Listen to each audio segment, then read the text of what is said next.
Tegan Whitesel is an artist of mixed Métis and settler heritage, focusing on beading, jewellery, and material arts. Her beadwork is a journey to honour her ancestors. Her subject matter is diverse, exploring themes that include connection, place, motherhood, mental health, gardening, folk songs, and plant identification. Tegan lives in Kimberley, BC, on traditional Ktunaxa territory. Welcome, Tegan.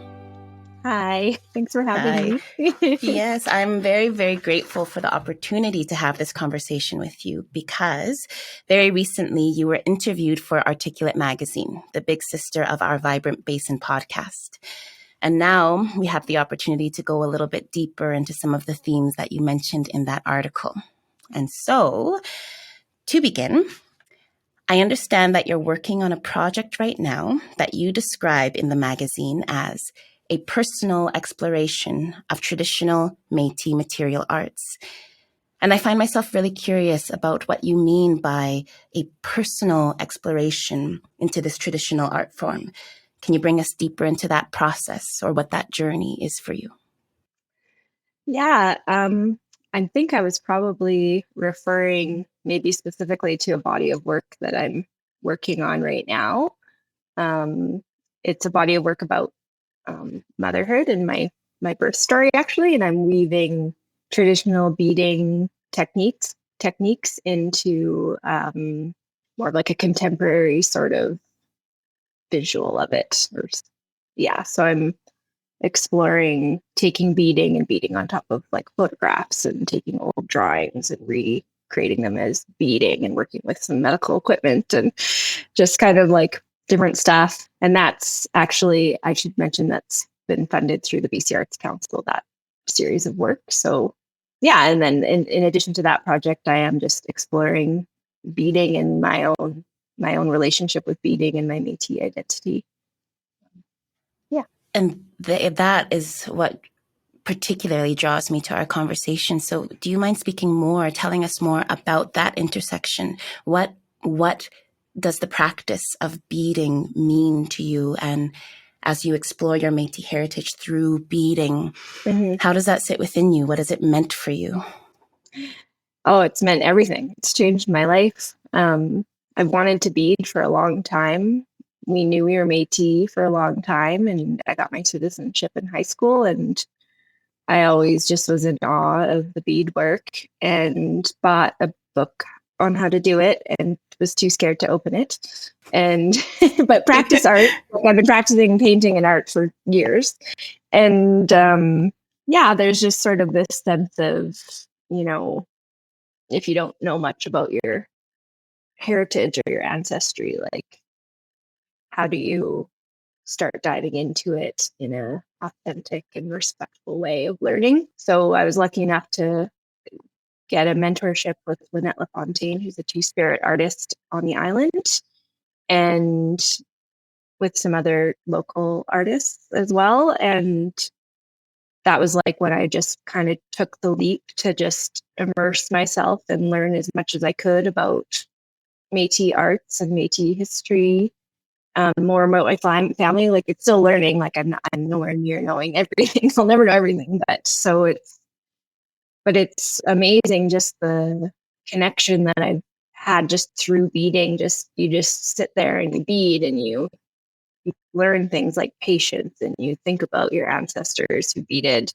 Although I don't know any of my particular ancestors, but we're all family that beaded, and think about their journey, especially as women beading by candlelight with tiny beads, carrying their babies, traveling, bleeding with babies, nursing, and I'm sitting here beading with my baby on me, and I just felt this connection. My headphone keeps popping out. These are my husband's; they're too big. So I just so that's that kind of is a little bit how it's working for me.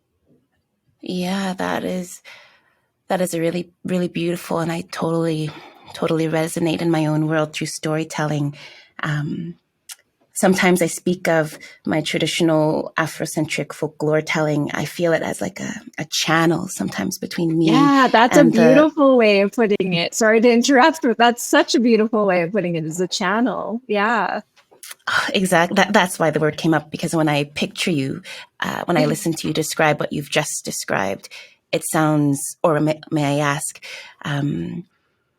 what is it? What has it been like? Or can you just pick apart a little bit more for us your sense of place in your heritage and in your ancestry in the moment of beading, maybe with the baby on your breast or whatever it looks Yeah. like? I can visualize the tree. I can visualize the tree 7 generations up and 7 generations down. And I can feel that energy. And there's something that's called blood memory. That's in Indigenous Métis. I don't know who owns it. I don't think anyone owns it, but it's the idea of blood memory, and it's the idea that your blood has the memory of your ancestors. It's in you, and I can feel that when I'm working. That is just so beautiful. And you have so much. If I offered you the word channel, you've offered me the word blood memory, because I think you're right that there's something. Look at us go. Look at us go. that there is something in physical praxis or entering into a particular form of creation or what have you, that I've often described as it makes my blood sing. And maybe the language you're talking about is blood memory. And so to that end, in that beautiful picture you created for us a moment ago of beading, the connection of beading by candlelight and babies on the backs and things like this. So can you speak to what it is for you to be mother of 2 young ones, I understand? Is that right? Yeah. To be mother and to be beading, and both the ancestral spiritual reality of that and the nitty-gritty practical reality of trying to bead with babies. Can you tell us about that? Yeah, well, I had to move my studio out of, it used to be behind me in my living room here, a little desk, and I built a studio this spring because I just kept dropping needles everywhere. It's not safe, but yeah, I mean, it's crazy. I've made more art since I've had babies than I did before. I don't know, just my focus has changed, or because I learned beading while I was pregnant with my second child, which was pretty magical. And yeah, so it's insane. I don't know. But I'm so fortunate. My husband's been really supportive of me in my practice, and we make space for it, and it's just a priority now. Like, I think that's why I make so much more, is because I really just started to like honor my needs and just, I don't know what's the word I'm trying to look for, but just when I believe in myself enough now that I can make time for that. And sometimes when you have such little time, when you have kids, after you have 2 kids. I have 3 of them. Yeah. Oh my gosh. We can talk about that later. You just have such little time, and you're like, okay, what am I going to do with these 5, 10, 15 minutes, hour, whatever? And you kind of have to like really like distill your passions or your what you want to do with your time. So it's good. It kind of gets me to focus more. And then like a magical part of it is that I'm planning on teaching them when they're, a little bit older. I started teaching my 7-year-old niece, which was pretty magical. So that's next generation. But yeah, my daughters have my older daughter, Copper, she's 4. She is always like, I want to sew with you. And her job is to like pull the needle. Beautiful. And, yeah. And I'm making them both moccasins. So when I'm making something for someone else, it's just, I just think about them and feel their energy the whole time that I'm making them. So yeah, but yeah, it's fun. It's fun. And I don't know, a juggling act. Yes. Yeah. And dare I, may I say, it sounds like it's something that touches on at the level of spirit too. Would it be right to say something spiritual as well as tangible and practical? Definitely. Just sort of feeling like I'm diving into my spirituality in the last few years. Something I've shied away from or not really understood what it meant for me. And I'm just starting to define that for myself, specifically with starting beading. Right. So that's another part of the journey. Freaking thing. So then I also really love you bringing forward the image of the tree of ancestors, 7 or 8, you said, generations past, and then the generations moving forward, and you sitting there beading in the middle. And I also understand, and again, this is through digging through the Articulate article that you are a part of, that your father is a welder, and that a part of the work that you're doing now is bridging the gap or marrying the worlds of beadwork and metalsmithing. Mm-hmm. That sounds wild and beautiful and extremely intriguing. So can you tell us more about that intersection and what that means for you, what you're doing? Just lay it all for us. Yeah, so I'm just teaching myself metalsmithing or silversmithing. I'm using other metals besides silver. I'm using copper and brass. This was, again, like another wonderful opportunity via grants through the First Peoples Cultural Council and the Kootenai Columbia Cultural Alliance. So thank you.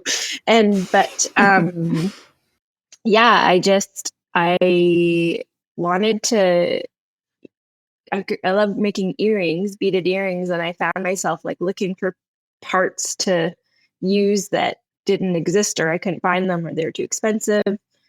And I was like, oh, I guess I could just actually reached out to a silversmithing friend in Creston. I was like, can you make me this thing, please? Like, you can do it. Just do it. And I'm like, oh, I can't. Can you just do it?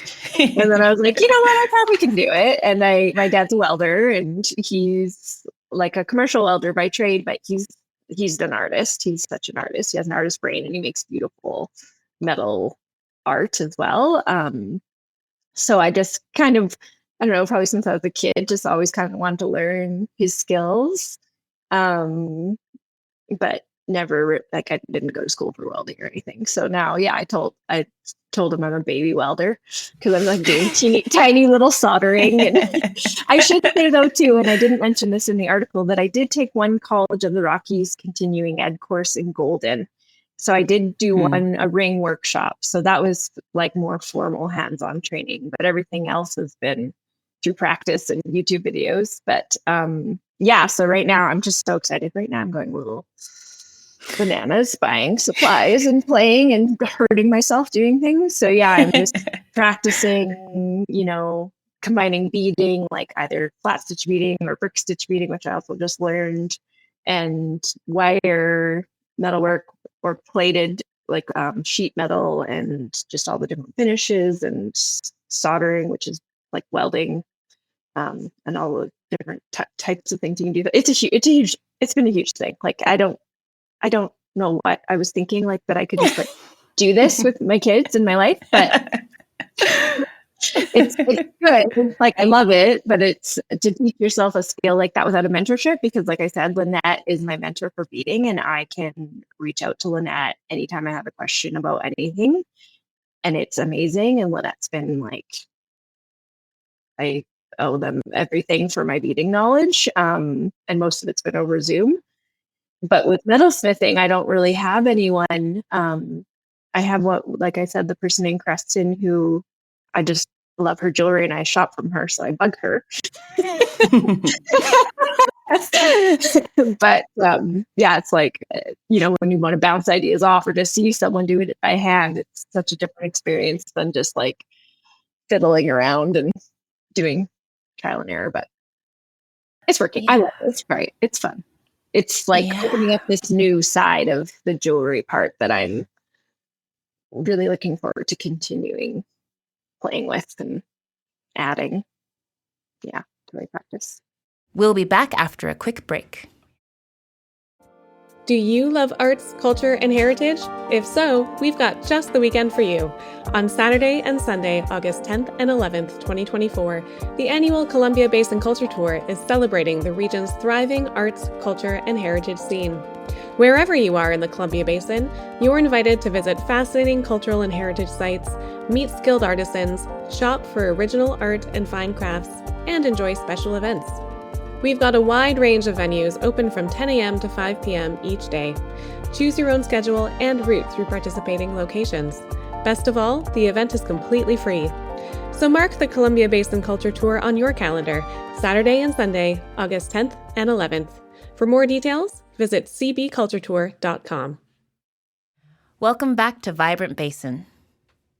I'm feeling a little bit of parallel between your artistic work and then some of the work that I do, traditional storytelling, but in my tradition. And I would love to hear you speak to the dance between the fact that the art form you are in has a place in it's a traditional art form. So it's something that is carried down often orally and through generations, and having connection, knowing who our ancestors were before who did it. And then being in the position of needing to be self-taught in an art form that is supposed to, quote unquote, be steeped in active connection either to real people or, knowing who our great-great-great-grandmother was who did the work ahead of us. And I bring this question forward because I live in that middle ground of not necessarily knowing exactly who all my ancestors were, but because, like the language you use of blood memory, I turn to that as kind of my aid as I move forward. And I would just love to hear your reflection on that intersection of tradition and self-teaching. I want to hear more about what you're doing. Oh, next time, but I want to hear you. I think I'll come out to Kimberley, no problem. I love that, yeah. It is interesting. And just the memory you brought up for me when you're saying that, and tell me if I'm not answering your question. I'm going to go off on a different story. Oh, just do it.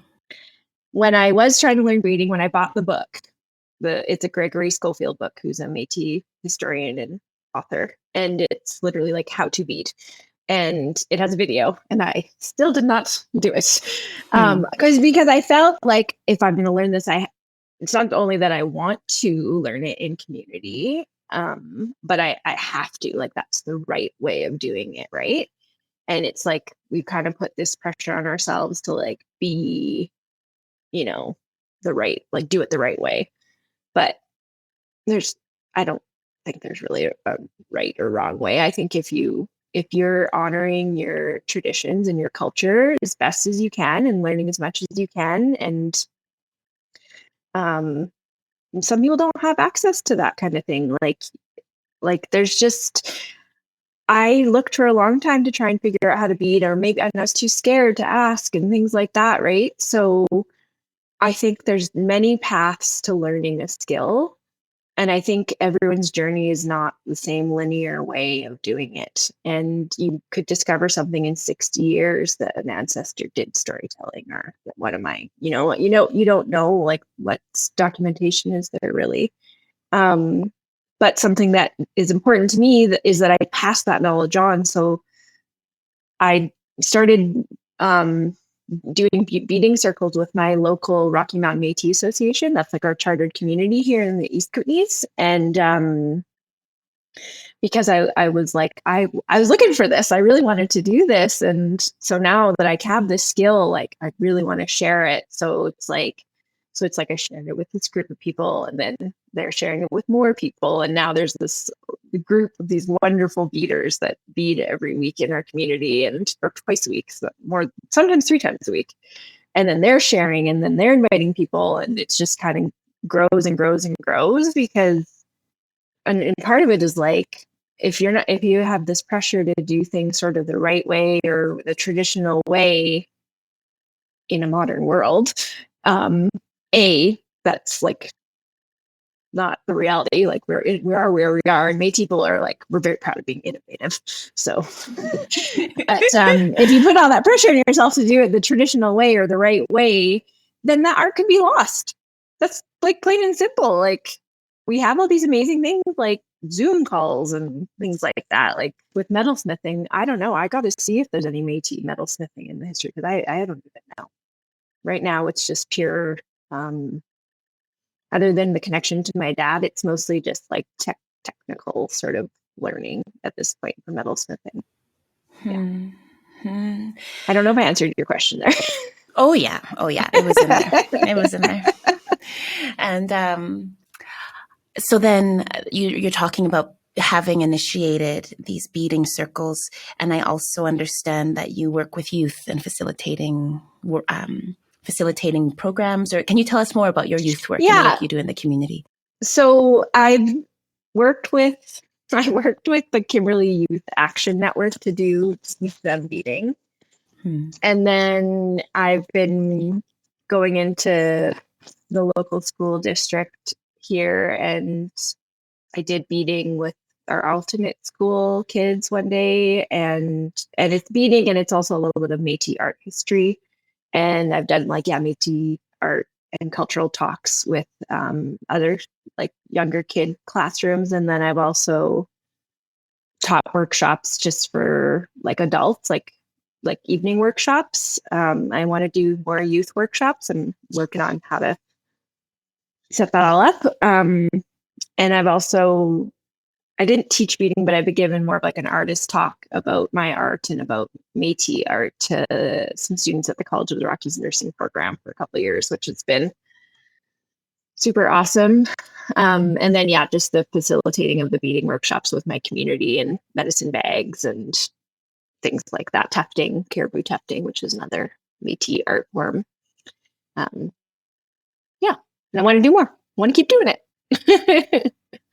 Yeah. So I find myself wanting to loop back to something you said earlier, which you brought up twice, that in your journey, you didn't even open the book when you first got that beading book. And you used the word, I think you used the word fear of being afraid to open it or not wanting to touch it. And I know what I hear when I hear that. But I feel curious can you take us a little bit into that moment of what you believe was holding you back from taking the leap into opening the book? And I ask it because perhaps there are folks who are listening, or folks who are gonna encounter you or this podcast conversation, who are maybe in that place. So I'm curious, can you speak to it, and how did you open the book metaphorically and in real life?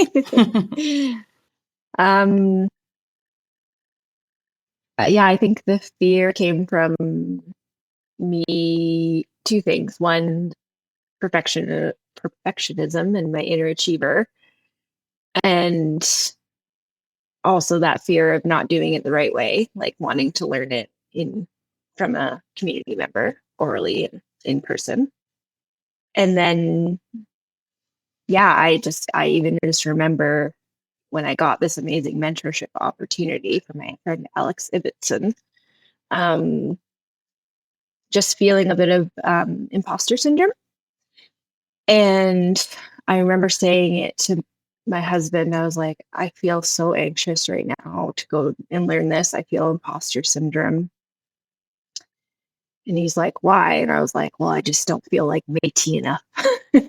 Because I just felt like I still feel like I don't know enough as much as I should, but that's that achiever side of me.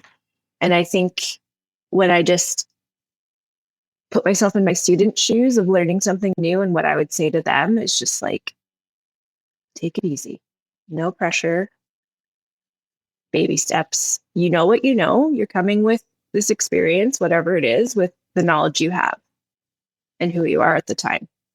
And then you're going to change after that experience. But you can't put pressure on yourself to just know everything. When you start to learn something new, you're going to have problems. You're going to have challenges. And that's part of learning. That's the growth mindset. And that was the first time I really thought about this stuff I was preaching to my students, because I'm a teacher as well. And just, giving yourself some grace and having your own back of I got this, whatever happens, it's okay. Let's just go into it from where you are and just be honest of where you are and what you're feeling. And it'll probably open up opportunities for learning that you didn't even know were there. So be brave. Thank you for that, Tegan. I think I'm ready to ask you our $1 million Vibrant Basin question. Okay. How has your artistic practice shaped, shattered, or simply shifted your understanding of yourself, your heritage, or the community you live in?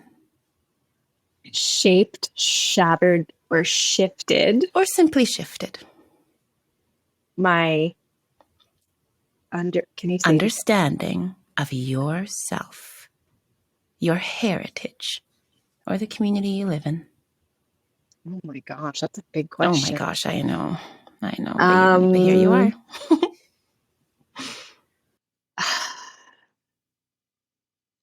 I feel like I'm making the art that I was always wanting to make now.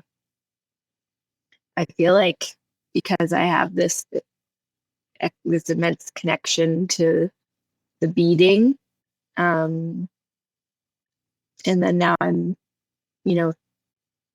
my ideas that are in my brain are being translated in a different way now through beading, and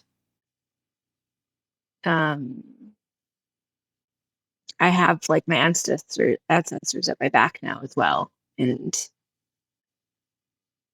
it's just given me this boost of confidence that I never had. And yeah. Beautiful. Thank you, Tegan. And before we close out this official conversation, but I have a feeling you and I are going to be talking off air one day. We'll track each other down. But is there anything else about your artistic practice or this journey that you've been on with beading or metalsmithing that you want to share, or that you want to make sure that folks in your community or in the region or beyond know about you and your work? I'm very open book. So if anyone ever has any questions about anything, don't be scared to ask. Like, I've had people just be like, what is it to be Métis? I don't even know. I'm like, yeah, okay, let's chat, So I'm open book for questions. And yeah, no, I don't know. I'm just stoked, and it's fun making art in the Kootenays. And perfect. And how can folks find you? How can they follow you or track down your work if they want to get to know you? So I just am about to launch my website, probably tomorrow. So it's teganwhitesel.com. And then I also am on Instagram at Tegan Whitesel Art and Facebook at Tegan Whitesel Art. Perfect. I hope everybody listening goes and tracks you down. Thank you so much. Yeah, thank you for the conversation, Tegan. I felt my own heart lifting just from this moment with you, and hopefully some other folks are going to be lifted up as well. Oh, thank you so much. Thank you for listening to the Vibrant Basin podcast. I'm your host, Shayna Jones. Vibrant Basin is produced by the West Kootenay Regional Arts Council. Thank you to our sound technician and editor, Carlo Alcos, and our producer, Kaylee Linz, with production support from Margaret Tessman and Natasha Smith. Thank you to the Government of Canada and United Way British Columbia for their support of this project. You can find all our episodes on your favorite podcast platform or the West Kootenay Regional Arts Council website. We'll be releasing a new episode for you every 2 weeks. Stay tuned and stay vibrant.